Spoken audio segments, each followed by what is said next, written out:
Why did America really join World War I? Most of us were taught it was because a German U-boat sank the passenger ship Lusitania. That's part of the story, but it's not the whole truth. The sinking happened in 1915, yet the U.S. didn't declare war until 2 years later, in 1917. So, what really pushed America over the edge? The answer is a mix of money, morality, and a very secret message. Let's talk about the money first. By 1917, American banks had loaned a staggering amount of money to the Allied powers, Britain and France. We're talking about $2 billion. It's over $50 billion in today's money. If Germany won the war, those loans would never be repaid. The American economy was deeply tied to an Allied victory. So, powerful business interests were quietly pushing President Woodrow Wilson to protect their investments. But Wilson had one re-election on the slogan, "He kept us out of war." The American public was strongly isolationist. He couldn't just say, "We need to go to war to get our money back." He needed a moral reason, a clear act of aggression that would unite the country. And Germany delivered it on a silver platter.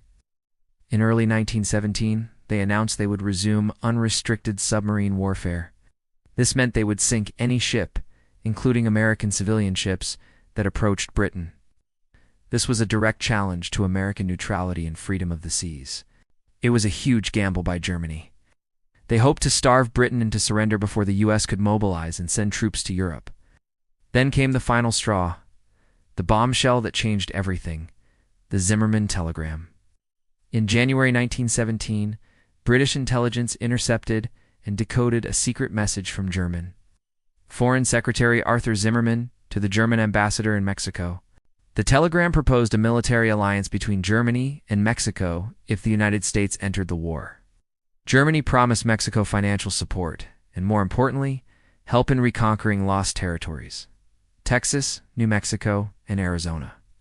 When this telegram was published in American newspapers on March 1st, public opinion exploded.